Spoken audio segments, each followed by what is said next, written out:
Okay, it's officially 9 a.m., so we will kick this off. Welcome, everyone. It's my pleasure to have you join us for our Breaking Down Barriers to Working with the Department of Defense, SBIR, STTR Program Manager Speak panel. I am Krista Covey, President of First Flight Venture Center, and I will give you all a brief overview of the First Flight Venture Center, and then we'll proceed with our panel discussion today, which I'm so excited about. First Flight is an innovation hub, and at its core, First Flight is known as being the longest standing nonprofit business incubator focused on science and technology in North Carolina. And we specifically serve what we call high science, high impact companies that are out to change the world for good. Our overall mission is to help you turn your good ideas into great commercial successes. So that's what we wake up every morning thinking about. We do have a physical location as the business incubator in the heart of the Research Triangle Park. So we have about 25,000 square feet of space of offices, labs, co-working, conference rooms, and community for early stage startups. So all those things that are so important. So I am getting a note. Can everyone hear me? I see a chat that, let's see, hopefully everyone can hear me. Yep, this is J.R. Myers, I hear you. Okay, perfect. Thank you so much. All right, so I'll continue here. Very proud to say that we've been, again, serving entrepreneurs for a very long time. We're celebrating our 30th year, which is really, I'm very proud of. We typically have 35 to 40 resident companies at any given time. These companies are very busy boosting the economy and creating thousands of jobs. But of course, we serve hundreds of startup entrepreneurs across North Carolina every year. And we have hosted over 400 graduate companies. These companies, you may have heard of some of them: United Therapeutics, Advanced Liquid Logics, Babies, and many others that account for well over $10 billion in market capitalization. And so what does First Flight do to encourage breakthrough science and technologies that can change the world for good? Well, we're focused on innovation and serving entrepreneurs at every stage of the business life cycle. So we provide education, mentoring, access to funding, and tailored programming to help innovators turn their ideas, which may mean you just have a napkin sketch or an idea in your head, to a commercialized success story. And we also serve as the hub to connect entrepreneurs with great resources like federal funding agencies and many other funding sources to help companies get access to seed and venture funding. The way that First Flight thinks about how we can best serve startups is understanding the entrepreneurial journey, of course, which may look a little bit different for everyone, but building in programming to enable and encourage commercial successes. So I'd like to highlight the fact that First Flight also offers advanced prototyping equipment at our facility located right next door to us in the Research Triangle Park called Hangar 6.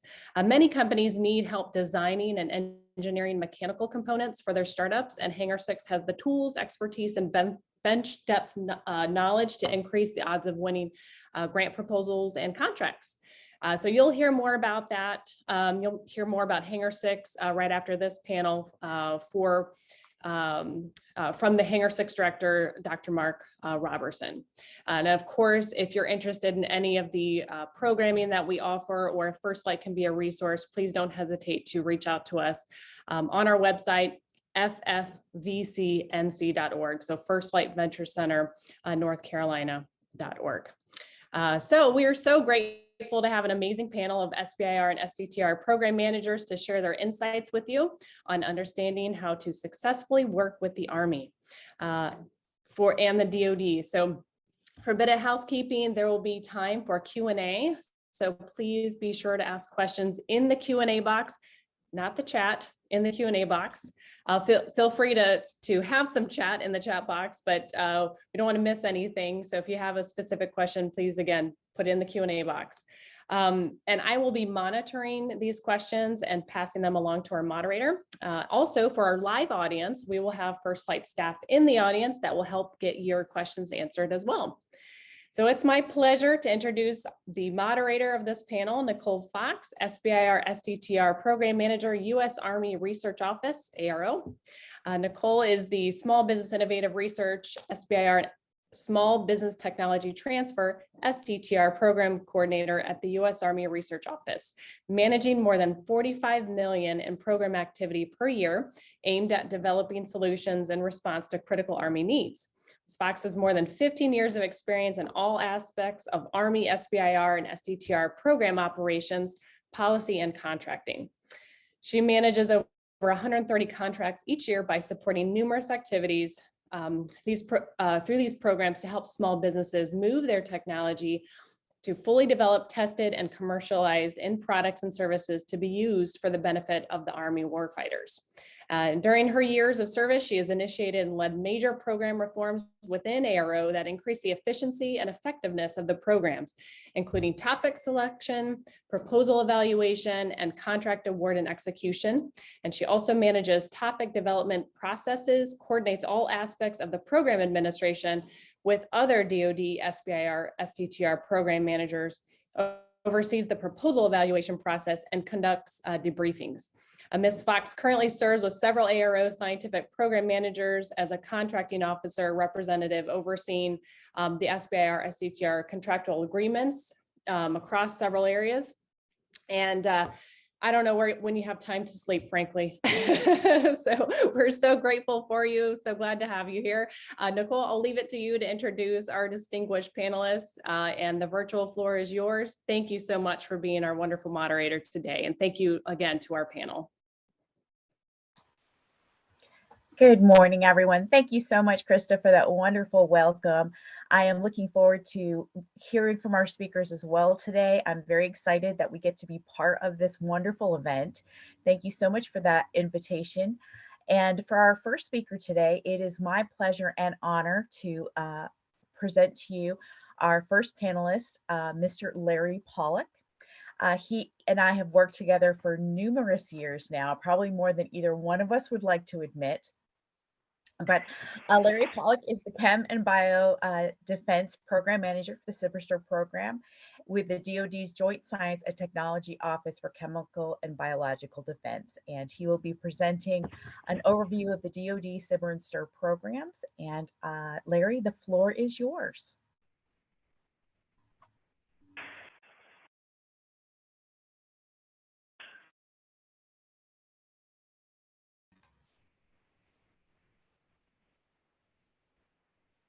Larry, we are unable to hear you.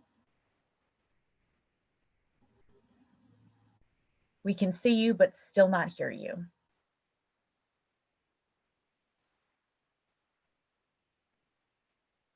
It's showing that your phone is muted.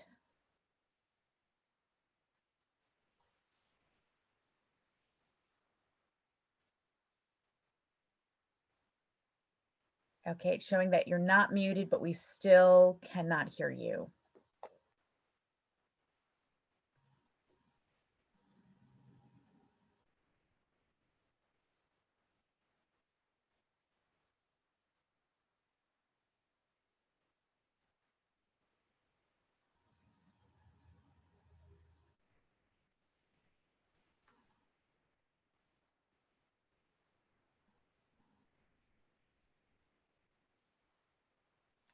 Well, everyone, I do believe we may have lost Mr. Pollock.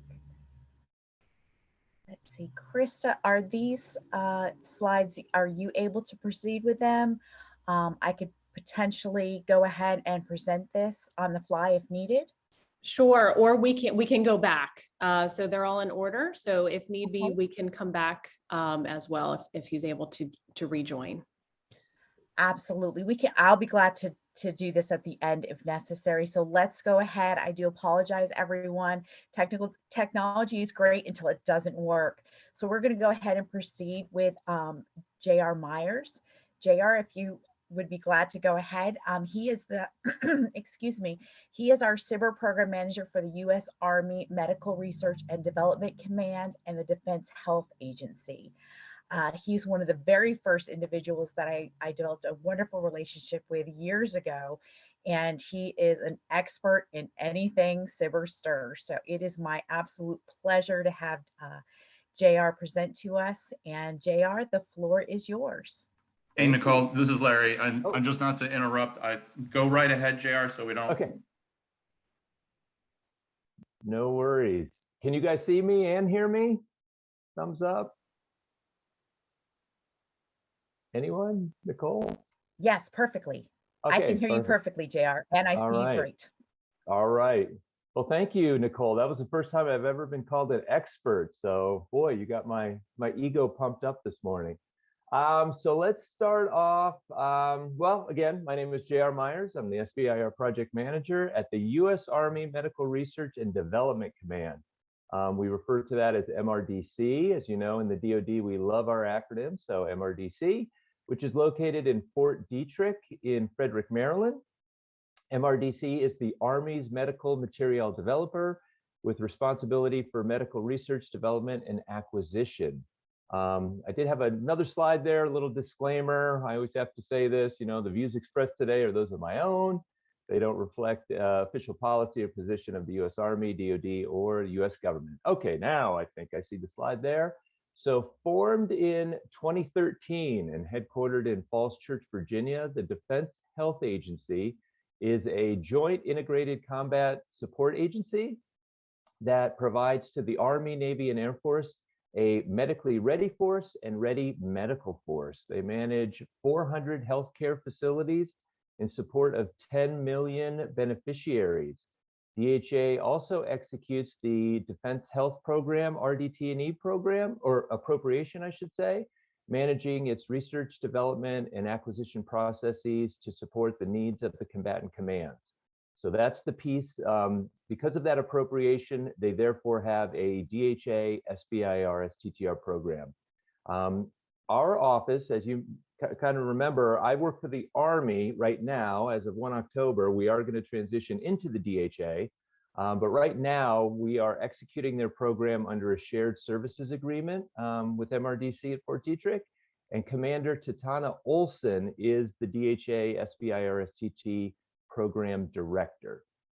So again, so speaking of the office, the DHA office, you can see it there. Commander Tatana Olson, as I mentioned, she's a program director.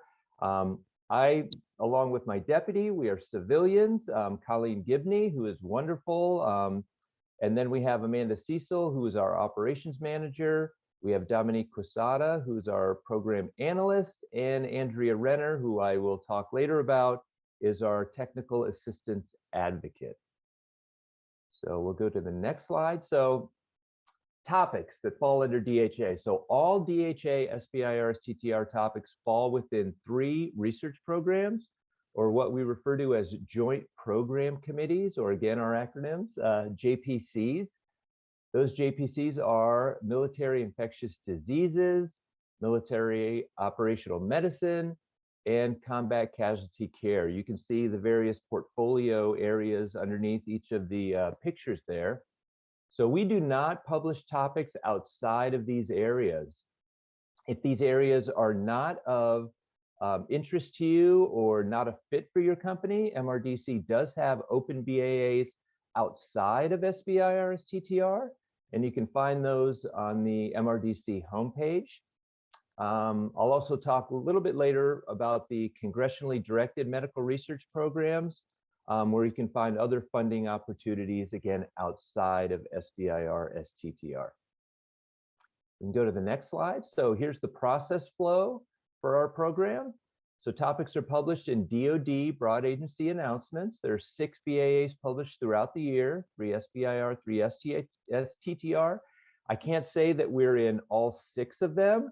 I would suggest, you know, joining the listserv, which I'll talk about a little bit later on the DoD website, so you get all the updates, the announcements. But there are a total of 6 BAAs that the DoD puts out. Firms submit phase 1 proposals against those topics that come out from the DHA. The proposals are evaluated by technical evaluation teams, and if selected, firms are awarded a phase 1 contract for a maximum of $250,000 for up to 6 months under our program. So again, these are contracts. Contracts are throughout the DoD. We do not do grants. I thought I would just throw that out there. Towards the end of a phase 1 contract, firms start to prepare a phase 2 proposal. which is submitted and evaluated just like their phase one. And if selected, the firms are awarded a phase two contract for a maximum of $1.1 million for up to 24 months. That funding amount and time duration is the same for STTR as well as SBIR for the DHA program. Towards the end of a phase two contract, a company may be eligible to submit what we call a phase two enhancement application.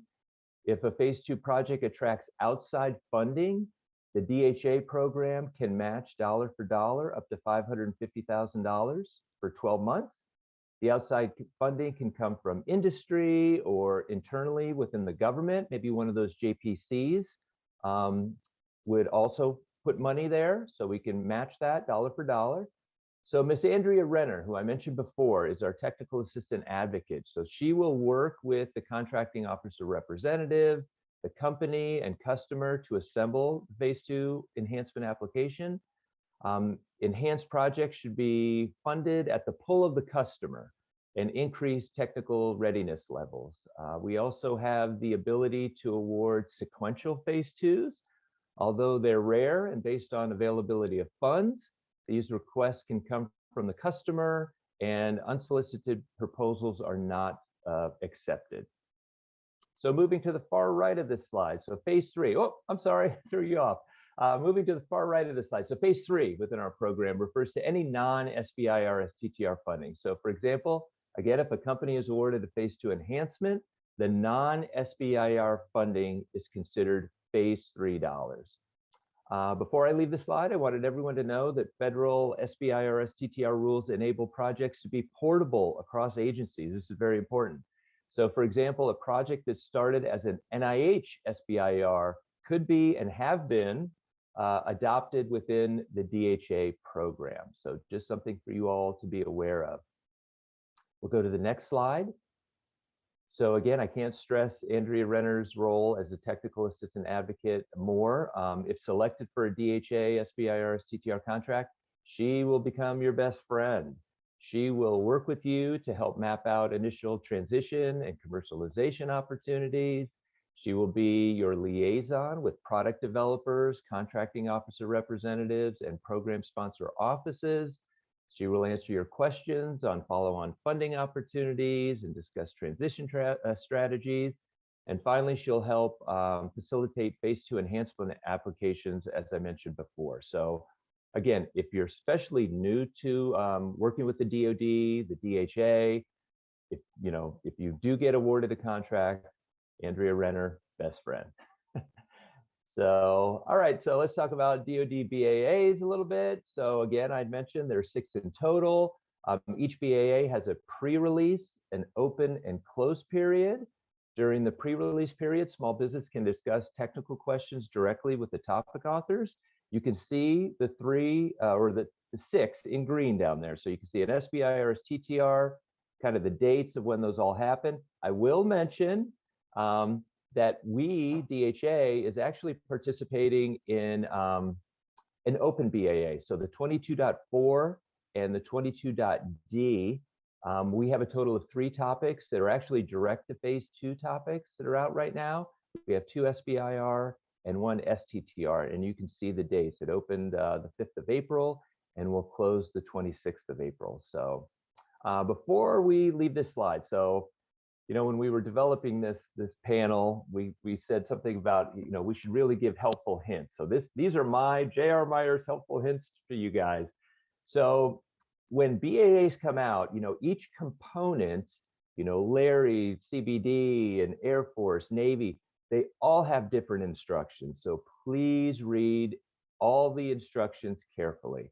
The Navy asks for things that we don't, vice versa. So helpful hint number 1, read all component instructions. Helpful hint number 2, take advantage of that topic pre-release. This is a big one.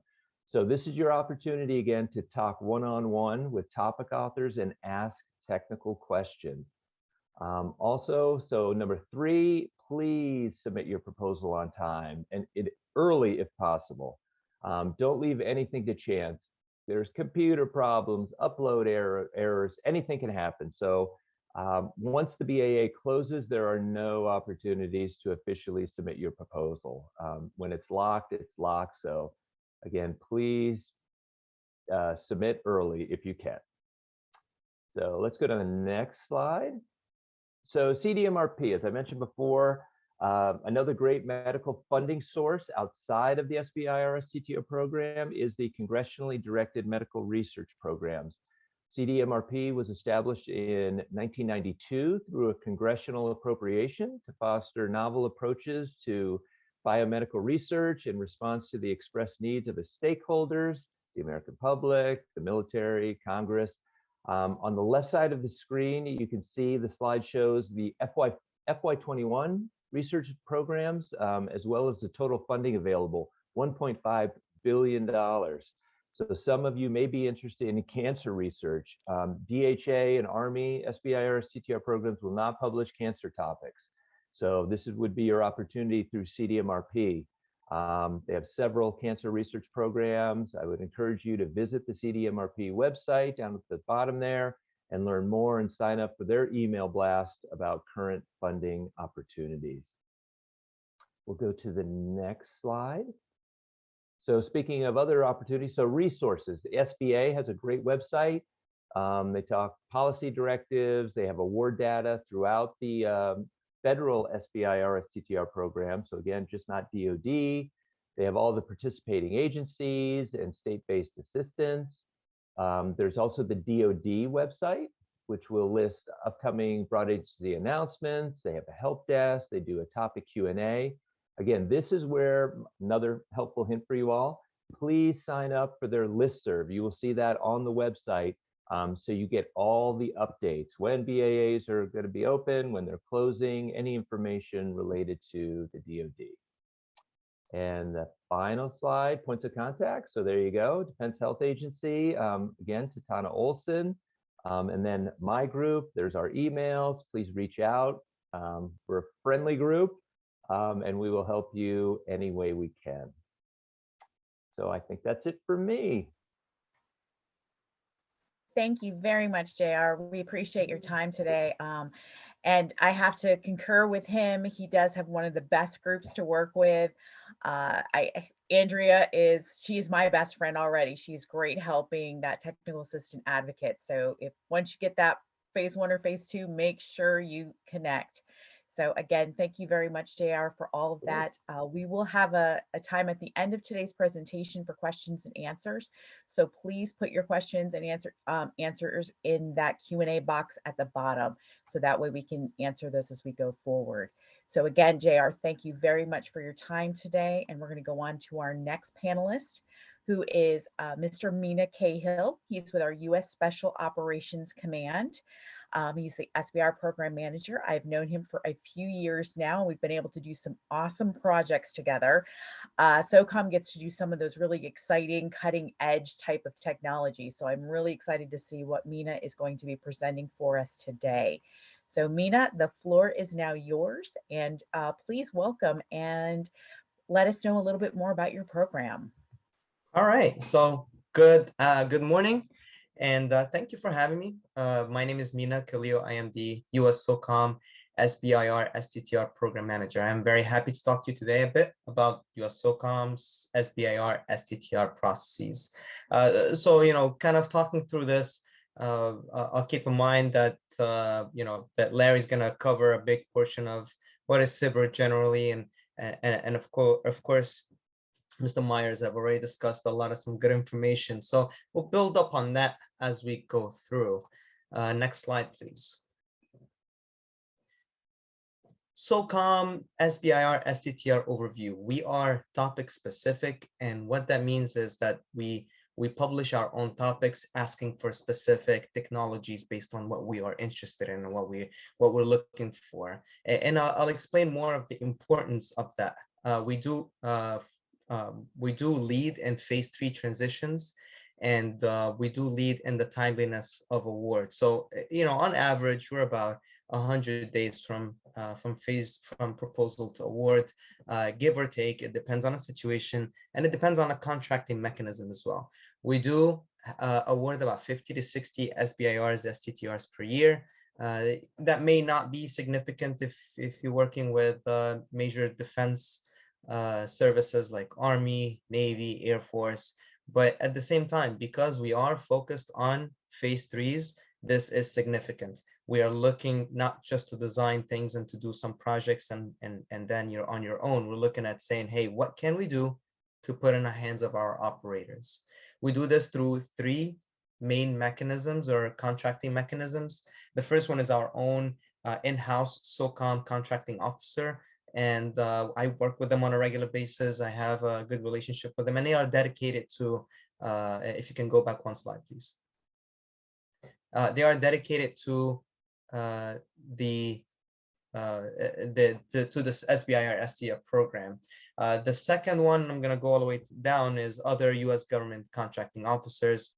And we do work with several. For example, ARO is a good group that we work with, and we award several SBIRs, STTRs that we both have the interest in. So that's one of the beauties of SBIR and STTR, is that as a US SOCOM, we definitely have a very good model of inner interest and inner work between all agencies and DoD Department of Defense components. And then finally, we use the SOFWORKS Partner Intermediary legislative pilot now since FY 2022. And this is a very, very interesting and a very getting a lot of attention for what we do. And that said, next slide. I would say we are proud to say the SOCOM, SBIR, and STTR team has won the prestigious Department of Defense Small Business Vanguard Award. And let me tell you why. Next slide.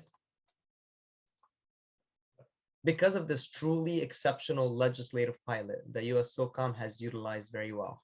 The FY 2022 NDAA Section 852, titled Pilot Program for Development excuse me, of technology enhanced capabilities with partnership intermediaries, or we call it the PIA legislative pilot for short.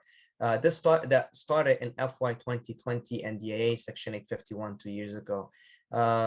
It was tackling two main problems. One is to reach out to more non-traditional small businesses, ones that haven't done government work before, or ones that have maybe taken back and say, I don't know if I want to do work with the government. And the second one is to decrease the administrative lead time for better productivity and efficiency. And that approach was to use the legislative pilot to award business-to-business contracts through SOCOM's partnership intermediary, SOFWORKS, to allow us to merge the gap between phase 1 and phase 2 in 30 days or less. Also, SOFWORKS has done a tremendous job in outreach to and beyond their ecosystem of 80,000 or so. If you haven't already, probably a good idea to go to softworks.org and sign up to the ecosystem. You'll get a lot of our here's what's coming up. And also mention the Lester, the email from DoD to, hey, sign up to that as well, because this will help you understand and know what is coming out. They both send a lot of opportunities, no spamming. For example, so back to our PILP, for example, with the halting of the road tours due to COVID, we're doing our own. We're SOFWORKS and SOCOM. We're going out and we're doing one next week. The outreach was astounding, with over 200% increase in proposals, 74% decrease in award time. That's more of the data that we've been getting in the past couple of years, which is historically, like I said, 100 days. With this pilot, we completed in about 30 days or less sometimes. Phase 1 award to prototype takes 50% less time. And you see that in that timeline that I'm presenting here. We're able to increase our disadvantaged small business award from 14.3% in FY19 to 100% and 80% in FY21. The successes were very clear from our phase 3 awards that you see, to small businesses receiving phase 3 awards in less than a year and a half from proposal. Black Cape, which I'm presenting in the timeline, started their journey with us in second quarter FY20 with their proposal. Their phase 1 accomplishments took them to phase 2. where they completed and received the phase 3 by 2020, well, by the end of 2021. And likewise, BlueStack is another company, great story of inter-department work that was an Air Force SBIR that we received permission to award a SOCOM sequential phase SBIR phase 2 using this pilot. And after 6 days from proposal receipt, we made an award. Only 11 months later, they received the phase 3. Next slide. All right, so take a look at this. Go back one, please. Take a look at this very inclusive graphic and think of all the need that is within. We're focused on our operators, their requirements, and the technology to win the mission. Our requirements ranges from undersea to air, physically and digitally. Next slide. So in this slide, you have both the physical and the digital aspects of our needs. They are not separated, rather they complete each other. The focus on our operators. So starting from the center, then from your 6 o'clock going clockwise, we receive requirements for the operator and K9 that ranges from weaponry, mount, human performance, comms, and more, dry submersible and undersea technology, combat divers, ship technology, vehicular technology that ranges from even the tire all the way to the comms and anything else in between. Aircrafts ranging from weaponry to communication, satellites for communications. Satellites is more of a payload, leveraging commercial solutions and new technology innovation. Comms, and I talked about this already several times, and I continue to talk about it. Data and data analysis tools, AI and machine learning, mapping, simulations, and pre-planning tools, and of course, all of that needs protection. So therefore, cybersecurity. So how do we participate in SBIRs? Next slide. A very nice graph that gives us this picture of what SOCOM, how SOCOM does SBIR. We start with the biomarket research. We start by developing the topic, and our, again, technical POC, these are the guys that develop it. They are in the program offices. They have the need. This bridges, there's something that keeps popping up called the Valley of Death, where we have a SBIR that starts, and then we're looking for a transition partner, but then what's happening down here? But then we bridge this together by saying the person that has wrote the SBIR, they're the ones that will lead the SBIR all the way to the phase 3. So after that, the technical POC, they developed that the RFP, the source selection, information award, etc. And of course, all of this includes the BAA and out of cycles, all the strategy that's within. And then we have two options, either phase 1 or phase 2. For phase 1, SOCOM does up to 150,000, up to 6 months for now. And we average about 3 per topic. Now, that's not a set in stone. At times we awarded just 1, and I think I just did 1 that was 7. So it really ranges based on what we're looking for, the need and the technology. So if we see something that's interesting, say, hey, we want to award to that, to that company as well. We're not limiting ourselves.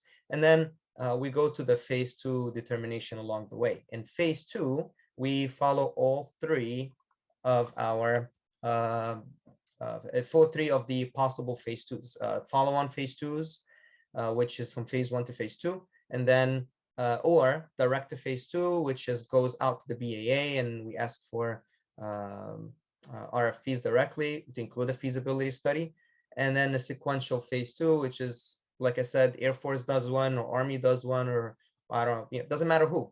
Somebody in the U.S. government have done a SBIR. We need it. We ask for permission, and we utilize their phase 2 allotment to award one ourselves.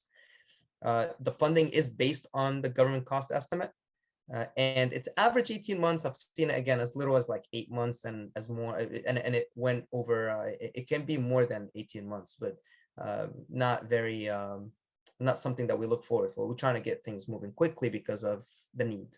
And then finally, if sequential phase 2 is needed, that's a decision to be made. It's not usually granted, but if it's done, if it's needed, we do it. Otherwise, we are looking at the phase 3, which is no SBIR funds, no competition necessary. You already met the competition from the phase 1 or the phase 2, and no funding or size limit. Next slide. All right. Kind of a quick synopsis of what we look for phase 1, up to 150, 5 pages, 15 slides, cost proposal, and then 6 months or less. For phase 2, we do the 3, like I said, and for the director phase 2 is 10 pages proposal, 15 presentation, feasibility study, and foot stomping this, because when we don't have the feasibility study, this is considered a non-responsive proposal and a cost proposal. And out of cycle, it really depends. So next slide, please. 2 ways of reaching SOCOM, because I get that question a lot. First, for the BAA, and during the BAA, you can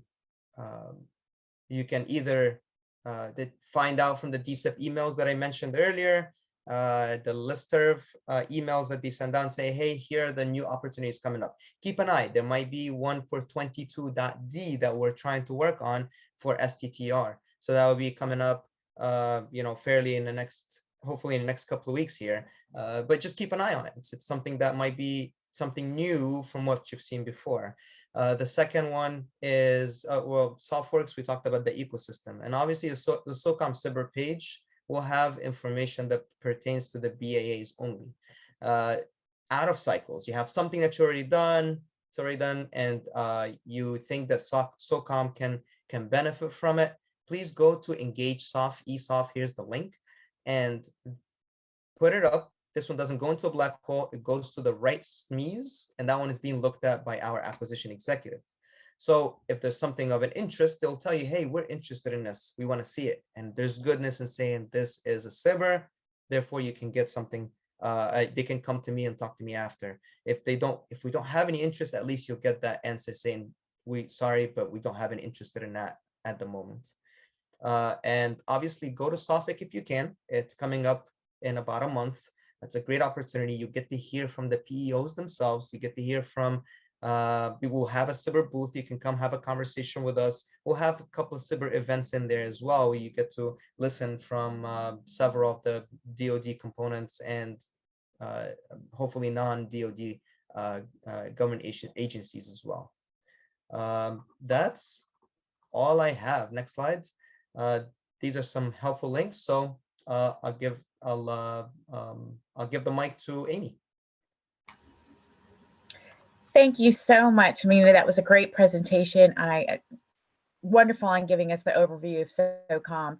And we look forward to be able to go to SOFIC. Unfortunately, I can't attend this year, but it's a great thing to go and do. I've been before, lots of information, lots of great contacts. It's just a couple days of excitement. So you kind of just get really geared up and ready to go, and you get to hear about other people who have the same ideas and about technology and getting things to our warfighters. So if you can make it, it's in Tampa, great time. So definitely check that out. You can just Google SOFIC and you can find all the information. So Mina, again, thank you. It's been a pleasure as always having you here today. Absolutely. And it is wonderful. And it is with my great pleasure I get to announce Dr. Amy Smith. She's our new Army STTR program manager. She's located in my office here in Research Triangle Park. She is new to us, but she's definitely not new to the program. She has a lot to be able to offer us today on her insight into Army STTR. So it is with my great pleasure that I get to present Amy to you all today. Amy, the floor is yours. I look forward to your presentation. Thanks, Nicole. As Nicole said, I am the relatively new Army STTR program manager here at ARO. I actually came from the acquisition side of the house, up at the Army Assistant Secretary for, I blanked on that, sorry. Assistant Secretary for the Army for Acquisition, Logistics, and Technology. Those are the folks with the program managers that actually procure and acquire the technologies and the products for the soldiers out in the field. As you can see on the slide, thank you for advancing. We have the same three-phase structure that you've heard from JR and Mina. The phase one, we start with a feasibility study. So typically, we have our topics, as Mina and JR mentioned, we have our technical points of contact. For the Army, we have those coming from our labs and centers, so researchers at our labs and centers, as well as scientists and engineers at our program executive offices. So on the acquisition side of the house, they also put together their needs. So depending on where that kind of comes from, whether or not it's from our labs and centers who are doing a little bit more fundamental research, kind of lower technical readiness levels, or versus our acquisition partners, what they're looking for can kind of spread the gamut of what kind of technologies and where on that level it's ready to be transitioned and commercialized. So then from there, it becomes a prototype in phase two. We actually also have direct to phase twos that Mina talked about in the last presentation, where we're looking to develop a prototype. So that prototype can be software, it can be an actual physical widget, as we call them sometimes, a product that we can go out and test. As they mentioned in the previous, we have the phase three, we're really looking to transition to the hands of the soldier. In between there, could we go back a slide? Sorry. In between there, the sequential phase twos, as well as phase two enhancements, are also available for the Army. They are by invitation only, so I will note that. We always tell folks, keep in touch with your technical point of contacts as your awards and your projects are going through. Make sure you're letting them know about the great things that are happening, the successes that you're having, so they know that they're really excited about what you're doing. They can reach out to their own kind of stakeholder network to get folks within the Army, as well as other folks, in the other services or other contacts they might have interested in what you're doing, as well as whether or not it's a defense prime. Obviously, the Army and other components within the DoD work a lot with these primes, and we can kind of get you integrated and kind of interface with those folks if they have something that they can help with. They are interested in that technology, and that the technology that you're working on would be a benefit to kind of partner with the small business as well in this case. So phase three, ultimate goal as well. Sorry, I'm almost done with the slide, I promise.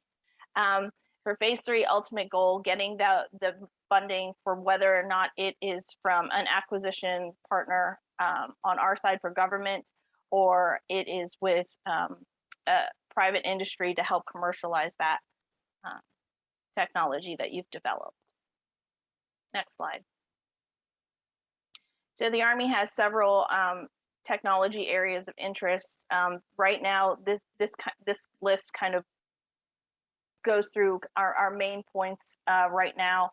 We're looking a lot at advanced materials and manufacturing, artificial intelligence and machine learning, autonomy, chemical and biological, cyber, electronics, electronic warfare, human performance, immersive. So immersive has to do with augmented reality, virtual reality kind of thing, simulating training, network technologies, position navigation and timing, to look at kind of GPS or GPS denied environments, to be able to know where you are, where you're going, power, energy, sensors, software modernization, and weapon systems.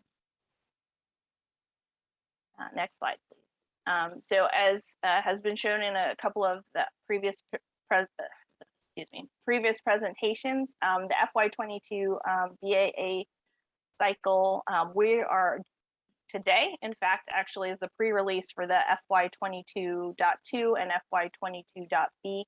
So that .2 is the SBIR side of the house, and the .B is the SITR side of the house. So we actually do have both SBIR and SITR topics that have open for pre-release today. So you can check those out on the DoD website, which is on my final slide. I will also note for the sitter side of the house, we are actually having an industry day next week, where we will have our topic authors actually live and in person for you to talk to as part of our kind of outreach event for our BAA topic. So I'll let you guys check that out, and you can sign up for any of those industry day discussions at www.armysttr.com. I will also note that the Army SIBR half of the house participates in the open topics, so those are rolling. There are a couple open topics available now, and you can check those out at www.armysbir.army.mil. Those are also available on the DoD website, which is on my last slide. Next slide. So these are the resources that I mentioned. So the Army SBIR website is that top link up there. So it gives general information about our programs, kind of what the funding limits are. So for SBIR, that kind of switches depending on which kind of program, whether or not it's from the topics come from our labs and centers versus our program executive offices. This also has a lot of great information about the technical assistance advocates and other kind of commercialization transition help that we provide. The DoD website, as I mentioned, that's where all our BAAs are. It also has the topics as well as that portal where you can kind of ask questions back and forth with the topic authors. For sitter in particular, we actually also have a help desk. You can see the phone number there, as well as email us. And that's all for me. Happy to take questions. I'll check the chat and the Q&A to see if there's anything. Imee, thank you so much for your time today. And yes, if you do have any questions, please put them in the Q&A chat at the bottom of your screen. We will get to those at the end of the presentation. For any direct ones, we'll also be answering them as we go along. As well as we've had a couple of questions of folks wondering if these slides will be available. And yes, they will be. We'll make sure that they go through our folks here so that you can get a copy for your records. And now on to our final speaker today. It is my pleasure to reintroduce to you Larry Pollock, who will be giving us his overview of the chemobiological defense slides first, and then we'll do our DoD overview at the end. So Larry, the platform is yours. We look forward to hearing more about CBD. Thank you. Thanks, Nicole. Are we coming through okay audio-wise now? You sound perfect. We can't see you, but I do hear you excellently. Oh, okay. So the Chemical and Biological Defense SBIR program is one of the most technology-focused areas within the entire Department of Defense SBIR program. It's pretty self-explanatory. It has to do with how to protect the warfighter, the soldier, from a potential chemical or biological threat. This slide breaks down the technology areas into their key components. This slide, and don't switch to the next slide yet, but the next slide will be medical science and technology. So under physical science and technology, we look at detection. How do you sense or identify the threat material, both in a particular point in space as well as downrange without ever physically collecting a sample? Individual protection looks at the respiratory protection. And unfortunately, thanks to COVID, I no longer have to explain what PPE is, personal protective equipment, but it involves what the soldiers wear, which is not only respirators, but the suits that they wear. Looking at ways to reduce heat burden by wearing the level protection that is required in a potentially contaminated environment. Collective protection looks at larger structures, such as a building. How do you protect the air filtration system of a building? How do you protect something that's mobile, like a ship or an airplane that could be contaminated and not spread that material from point A to point B. And hazard mitigation is another way of saying decontamination. Decontamination of what? Well, it could be decontamination of a person. It could be decontamination of sensitive electronics that you can't put in an alkaline environment, which is the typical way of decontaminating with strong bleach type solutions. All sorts of different material must be decontaminated. Let's look at the next slide, which talks about medical science and technology. So here we're involved with vaccines and pre-treatments. Are we involved specifically with COVID? The answer to that is both yes and not directly. What makes up a chemical or biological threat is something that can cause mass harm, high lethality, and is purposefully disseminated to cause an infection or an adverse reaction. The biological countermeasures are therapeutics that are focused on the category A and B pathogens as defined by either CDC or NIH. These are things like anthrax, plague,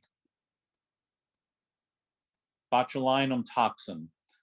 There are quite a few of them, but these are all items that can be dispersed with the intent of causing harm.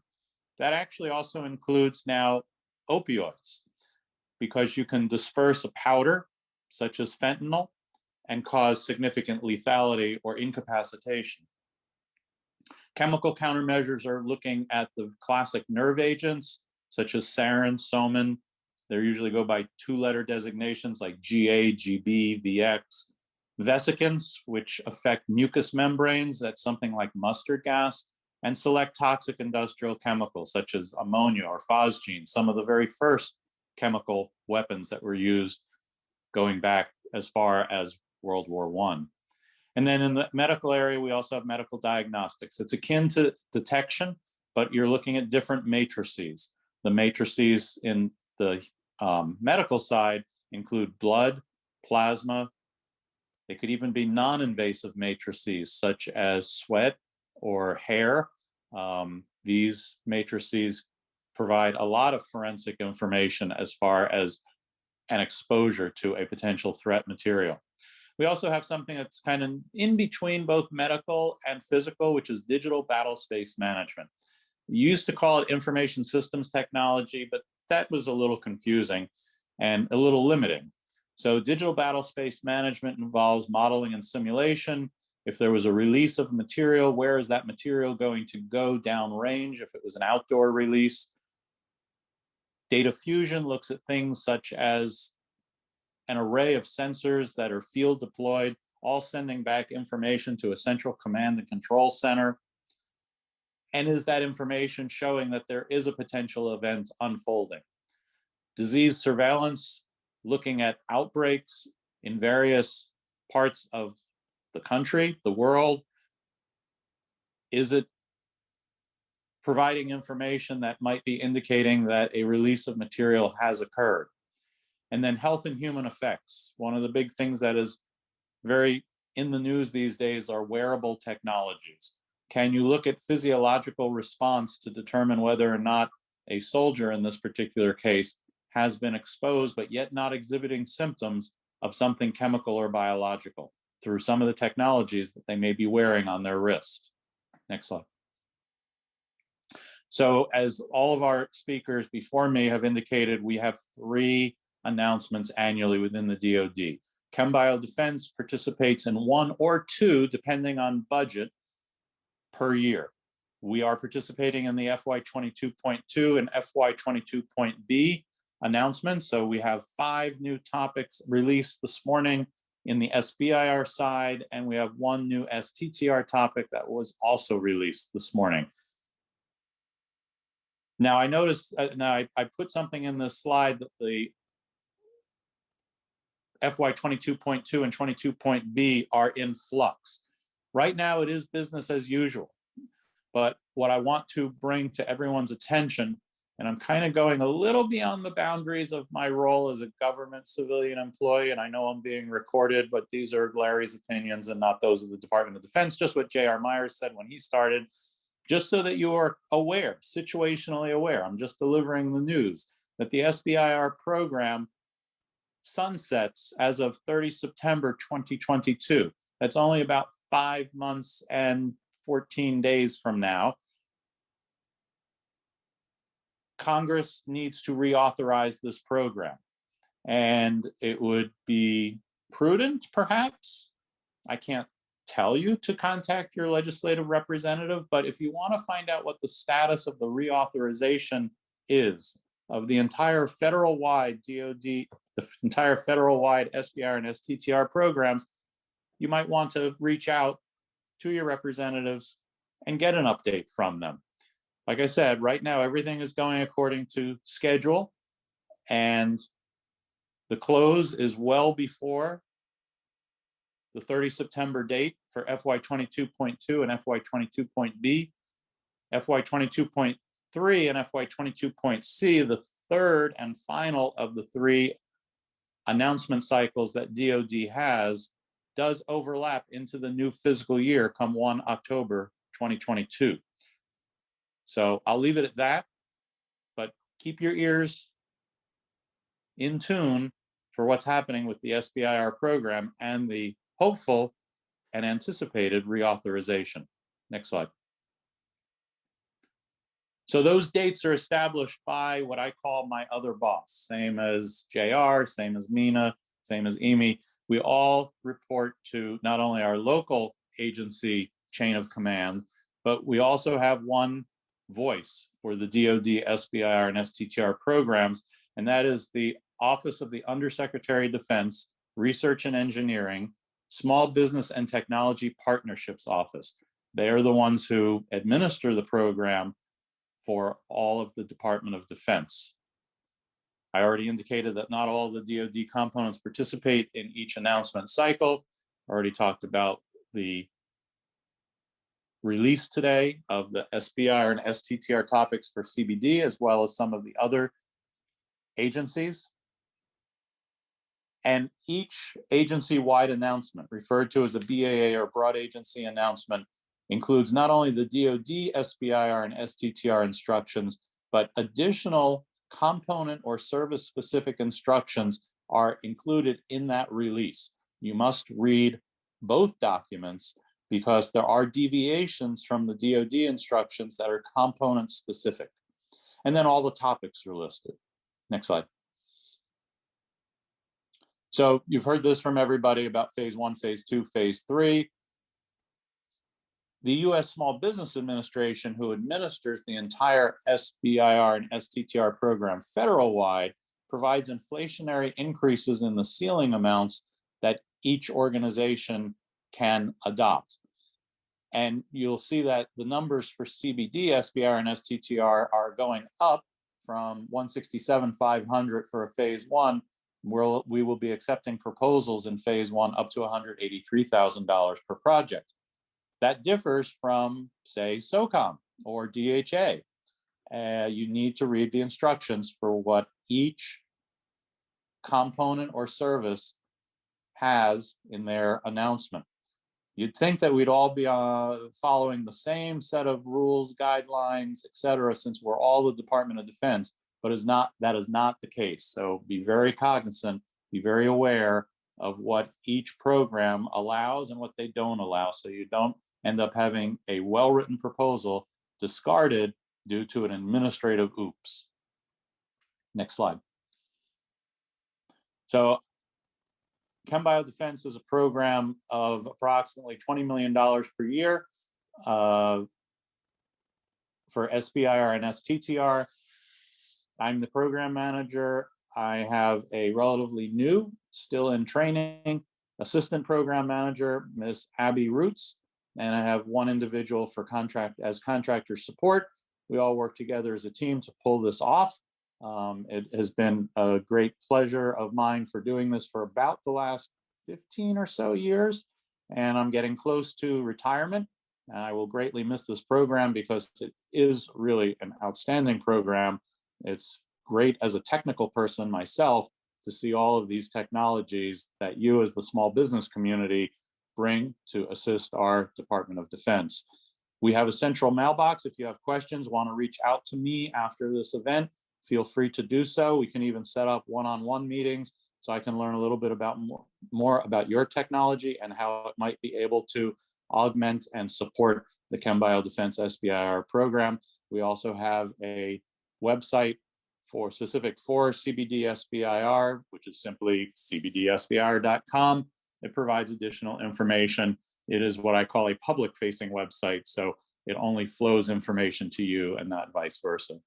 Thanks for your attention, and I'll rewind to the beginning, if I may. And this actually probably will work out better because you've heard now from the 4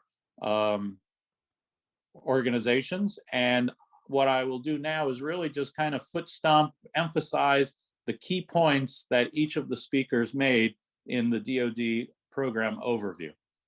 Next slide. So the first flight slide, intro slide, talked about Army SBIR opportunities. So as you saw, we're well more than just the Army this morning. The Army, the Air Force, and the Navy are the 3 largest SBIR programs because they have the largest R&D budgets. And that's where each of these components or services get their SBIR and STTR budgets from, is a tax that is applied to their extramural RDT&E, research, development, test, and evaluation. We develop the topics to meet requirements of the Department of Defense. That differs somewhat from NIH or NSF, which is more principal investigator directed research. We, the Department of Defense, have to address technology gaps or technology needs in the future. What will the end user, the warfighter, need 5, 10, or more years down the road? We release them in a broad agency announcement, such as the one that was released this morning, FY 22.2 and 22.B. Proposals are submitted, phase 1s, certain topics are identified as direct to phase 2 by some of the participating services and components.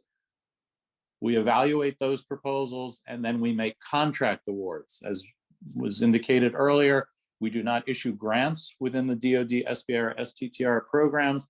We only issue FAR-based contracts, Federal Acquisition Regulation. You'll also notice that in addition to the 3 services, there are 11 other participating organizations. The one that I represent is the Joint Science and Technology Office for Chemical and Biological Defense. You can Google, for instance, DARPA SBIR, go right to their website, get a whole lot of information about what DARPA is doing and how they participate in the SBIR program. I only call out DARPA because they are not part of the program this morning, but every one of these organizations has their own SBIR website in addition to the DoD SBIR website, which I will post shortly, and the SBA central website for all of the federal government, sbir.gov. Next slide. So I just covered that we are a contracting agency. The granting agencies typically are focused on a public purpose rather than for the DoD. We're looking, as I indicated, for specific answers to gaps that confront us right now. There's also a little bit more flexibility in a granting agency. In the DoD, to get paid, once you're awarded a FAR-based contract for phase 1 or phase 2, you have to make deliverables. Those deliverables are typically referred to as a CDRL, a contract data requirements list, basically reports. And it can also include prototypes, material. That is how we account to be able to pay an SBIR awarded company. Next slide. This we've covered. Every speaker has covered this. Phase 1, phase 2, phase 3, but I will foot stomp phase 3 must be non-SBIR funding. It can be from virtually any other source as long as it's not part of that set aside SBIR, STTR funding that we use solely in phase 1 and phase 2. Next slide. And the difference between SBIR and STTR, I won't delve deeply into this slide. There's a lot of information compacted here, but basically in STTR, it is required that the small business, who is the prime, partner with a research institution. A research institution is typically an academic institution, a not-for-profit organization, or an FFRDC, Federally Funded Research and Development Center. Whereas in SBIR, we certainly encourage teaming with subcontractors, but they are not required, they are optional. And there is a certain amount of money, work, level of effort that can be subcontracted in both the SBIR and STTR program. And at SBIR, 66 or 2/3% of the work in phase 1 must be done by the small business, the prime. 50% in phase 2 can be split 50-50 between the small business and the subcontractors. And the subcontractors is cumulatively if you have multiple subcontractors. And it's by dollar amount, not by hours.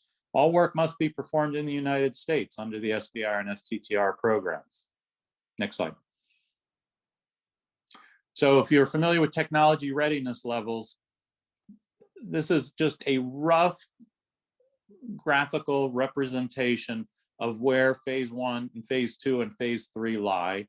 If I had a debate with my colleagues, they might squoosh this up or down just a little bit. But typically we're looking at a TRL 3 or 4 entry point. And at the end of phase 3, we're pushing the envelope towards TRL 7 and even possibly higher as we get into the commercialization. Next slide. Everyone's pretty much covered this. I've covered it in the CBD slides, but the point of it is basically, as I said, but it's worth foot stomping, every DoD service and every DoD components, SBIR and STTR metrics or parameters as far as funding in phase 1, if they actually do direct to phase 2s, if they actually do phase 2 enhancements. These are all in the component specific instructions that accompany the DoD overarching instructions with the release of each DoD SBIR and STTR BAA. Next slide. So here too, we've looked at the dates. Today's the day. And I had indicated earlier that it was being assessed, and we did get the go-ahead to release as planned. So keeping fingers and toes crossed that everything goes smoothly between now and the close and throughout the rest of this fiscal year for SBIR and STTR. Next slide. These are the key technology areas as defined by DoD. This is where all of the SBIR topics are typically binned in these different technology focus areas. These areas have been around for many, many, many years. And if you go to the next slide, these are technology focus areas that are more up to date. Doesn't mean the other ones are gone. The other ones are not gone, but these are the Undersecretary of Defense Research and Engineering focus areas that many, if not most, of the SBIR and STTR topics are binned in. And you'll see things that were not in the previous list, such as cybersecurity, quantum science. They're more what I would call up to date, but it doesn't cover everything. So there is this kind of additional category, general warfighter requirement. Even in chem bio defense, only biotechnology on this list shows up, whereas the older list specifically had a bin for chemical and biological defense. Next slide. So where all this stuff is advertised, including today's release of 22.2 and 22.B, is the DSIP site. Stands for the Defense SBIR STTR Innovation Portal, or DSIP.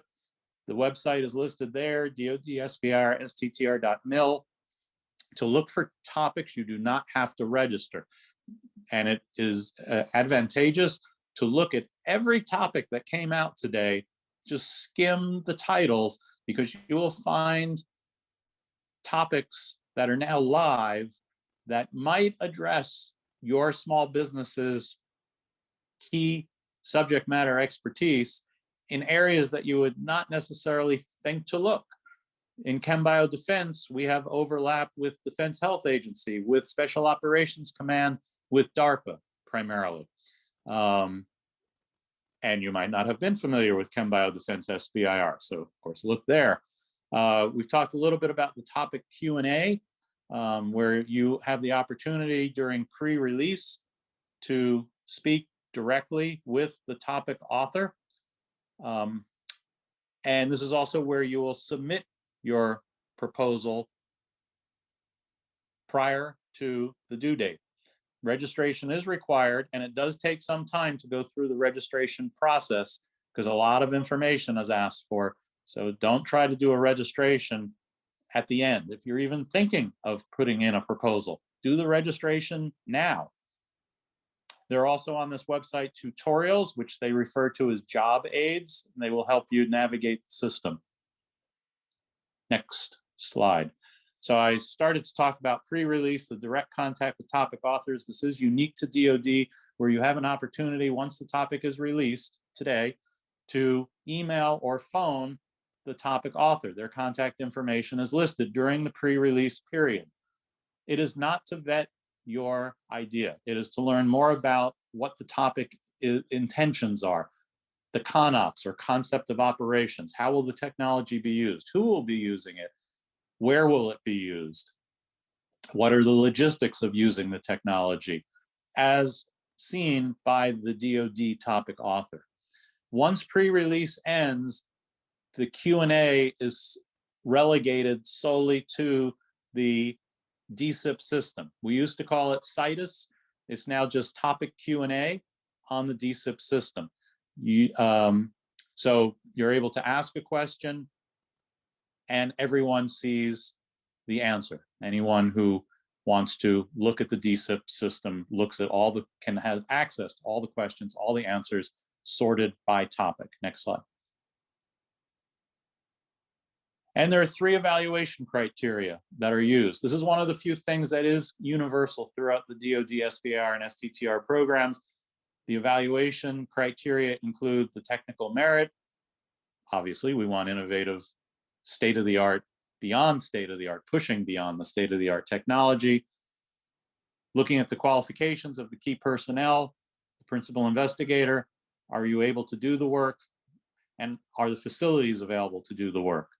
And the potential for commercialization, both meeting our requirements, the DoD's, perhaps another part of the government, such as in my case, Department of Homeland Security, there's overlap with CBD as are with the Environmental Protection Agency, EPA.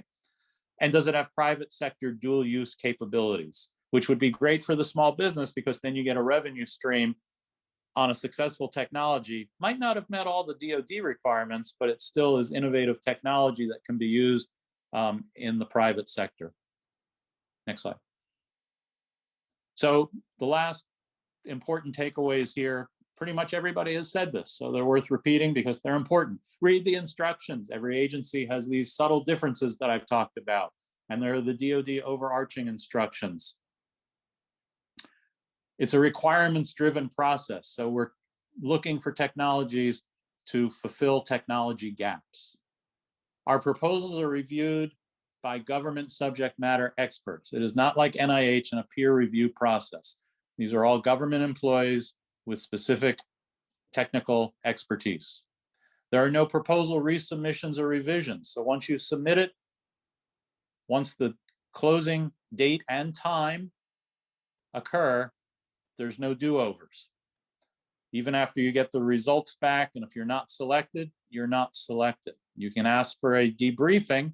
Different agencies do them differently, electronically. Some may do telephonic. We do get a lot of proposals depending on the specific topic, but you do have the ability to get the technical feedback summary of what were the strengths, what were the weaknesses. We've already indicated that DoD does not do grants, contracts only.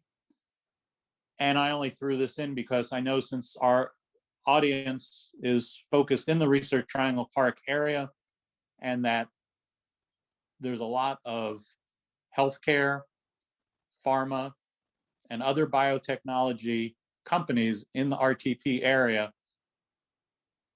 that the medical and biotechnology related topics that will come out within the DoD, SBIR, and STTR programs may be found in many of the different participating components. So that's why I said earlier, look at all the topics that came out today and in future announcements, because you'll find something perhaps that you'll be able to propose against.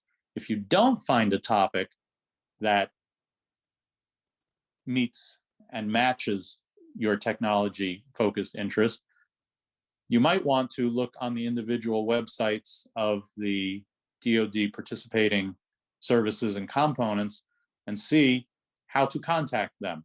Have a discussion, introduce yourself as a small business, and see if there's an opportunity for a future topic to come out that would address your area of expertise. Next slide. In addition to the job aids on DSIP, the DoD site, there are some excellent tutorials on the SBA's website, sbir.gov.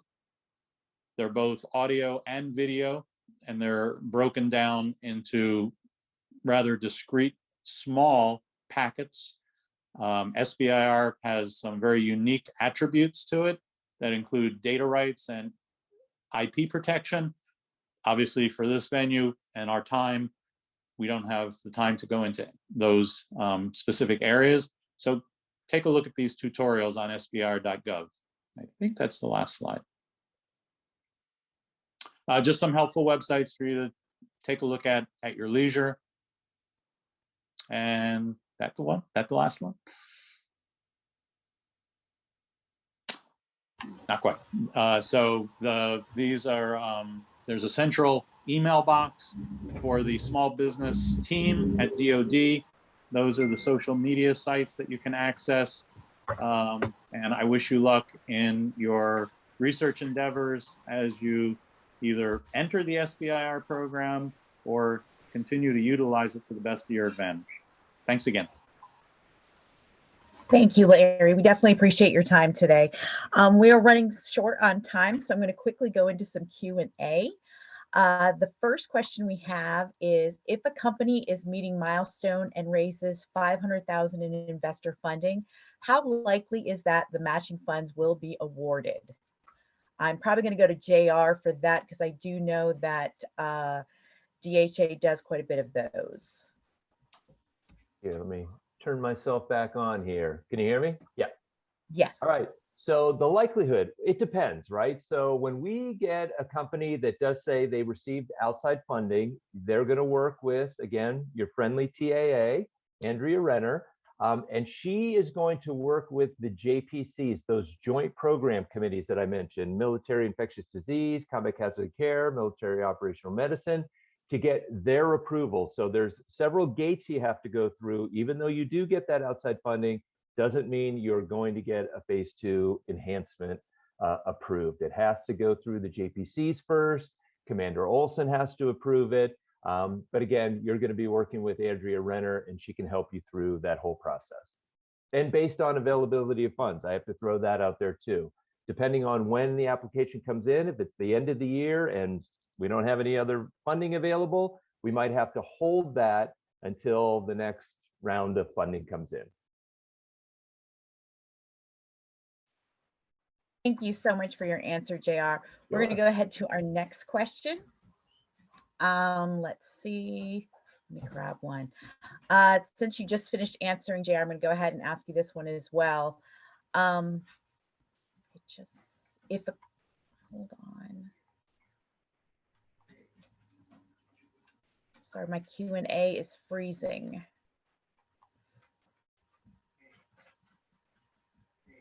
Okay, I have a clinical application medical device. Who do I need to speak to gain access? Gain access. Yeah, I'm on. Reach out to our office. I think that's the best thing to do. If there's not an SBIR topic, again, we don't accept unsolicited proposals. We all know that. But we can point you within MRDC, Medical Research Development Command. If there is interest outside of SBIR, we can point you in the right direction. So reach out. The end of my slide deck, I know they're going to be available. Reach out to me, and we will figure that out. Great. Thank you, JR. Sure. For the rest of the questions, my team members will review those and we'll get those answers out to you. And if there are any others, please post those and we'll do our best to get back with you. Again, look through those slides. You'll be able to see our contact information. We'll be glad to answer anything directly. Larry even offered to be able to do one-on-ones. He's fantastic at that. I'm sure the rest of our team will be able to answer any other questions that you may have. Thank you to all my panelists today. I greatly appreciate your time and your expertise, and I turn the floor over to Krista. Nicole, thank you so much. Panelists, you are wonderful. Great information. I so appreciate you all. Again, we have one more short part of this session. We'd like to have 5 more minutes to share important budgeting information on how prototyping costs can be incorporated into SBIR grants. Dr. Mark Robertson, Director of Hangar 6, our Advanced Prototyping Center, will share his experience with DoD and DOE. But again, thank you all so much. And Mark, I'll let you take it from here.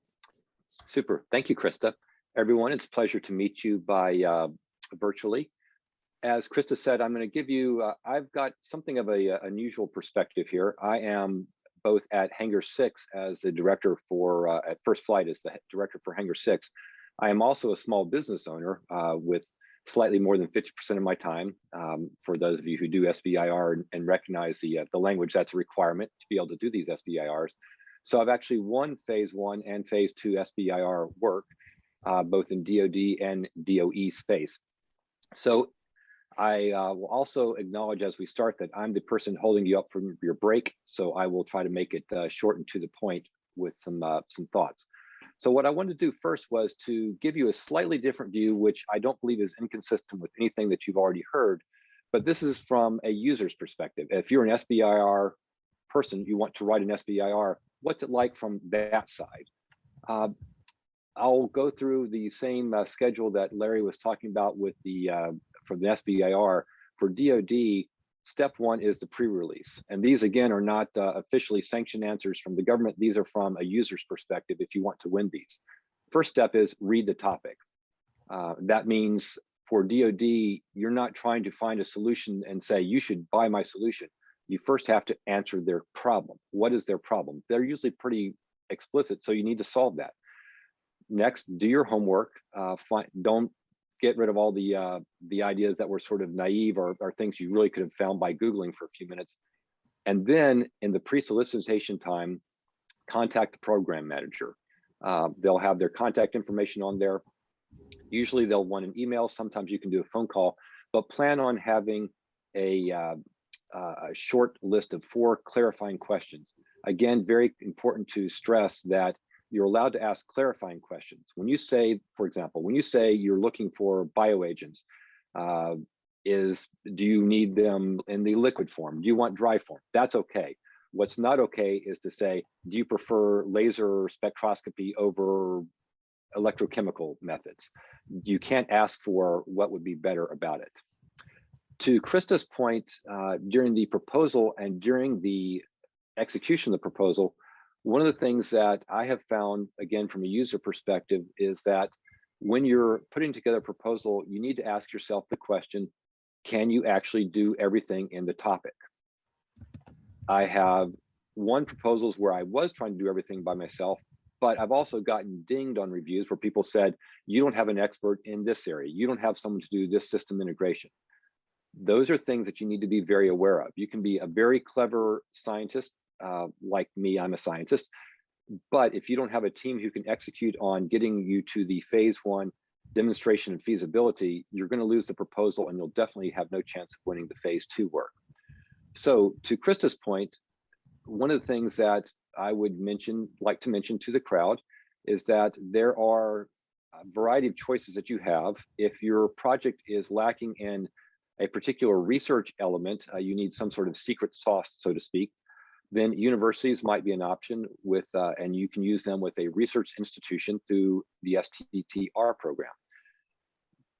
If you're doing an SBIR project and you think, I've got my clever idea, but I don't know how to get this through to a prototype, you are completely allowed up to the 33% rule to have a teammate and I'll throw in a pitch for Hangar 6 to have a teammate work with you on both the proposal and the project.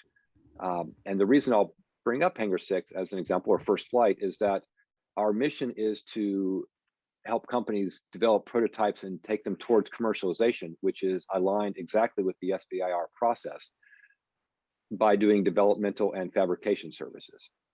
So if you are the subset that says, I know what I want to build, but I need to do some 3D machining work, I need to do some modeling in SolidWorks, I need to do some stress analysis, an organization like First Flight and then by extension Hangar 6 could be a very good team member for you.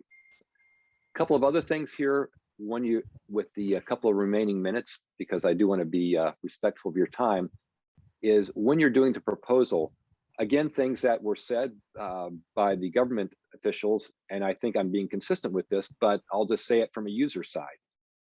And I'll maybe say it a different way from what they said. If you want to lose the proposal, feel free to disregard what I'm about to tell you. You may not win even if you do these things, but if you don't do these things, you're definitely not going to make it. Step one, the proposal will have a rubric, a list of the elements they want, and things like there should be significant amounts of effort on there in the work plan. You should follow that rubric, you must. Second step, people wear glasses, including me. You are allowed to use really, really small font on some of the parts. I would recommend against it. You don't want to make your reviewer angry because they can't actually see what you're trying to write.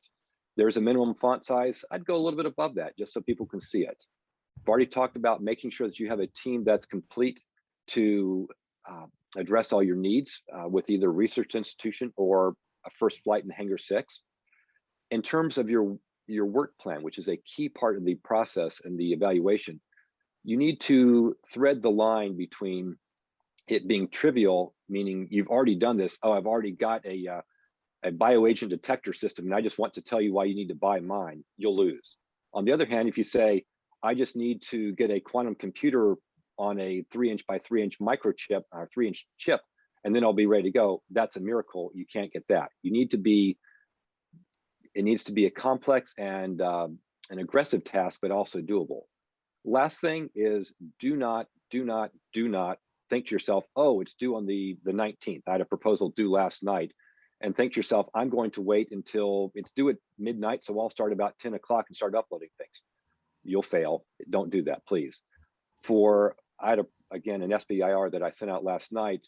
I actually started the first uploads over the weekend, and I had everything uploaded the first time on Monday evening, and then spent all of Tuesday uploading it, figuring out what went wrong, reopening it, and resubmitting. As Larry said, you can continue doing that up until the closing time. But make sure that you upload it before that. I usually have a rule that with 2 hours to go before it's due, I stop working on it, because all you can do at that point is probably, you're not going to improve it, you might mess it up. So at 2 hours before it goes, I go pencils down, walk away, verify again take a screenshot, make sure that it's submitted and recorded submitted, check your emails, and then good luck with it.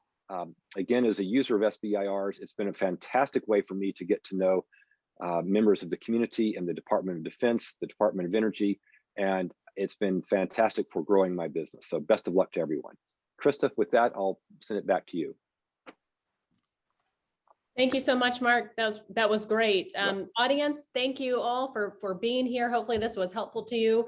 First Flight hosts webinars and educational opportunities like this throughout the year, so please do check in with us for the next event. Also, please complete the survey we will send to you and let us know your key takeaways and advice. You can definitely learn more about the First Flight programs for early stage companies at ffvcnc.org. It's in the clouds here as well. Have a wonderful day, and I wish you the utmost success on your ventures. Take care.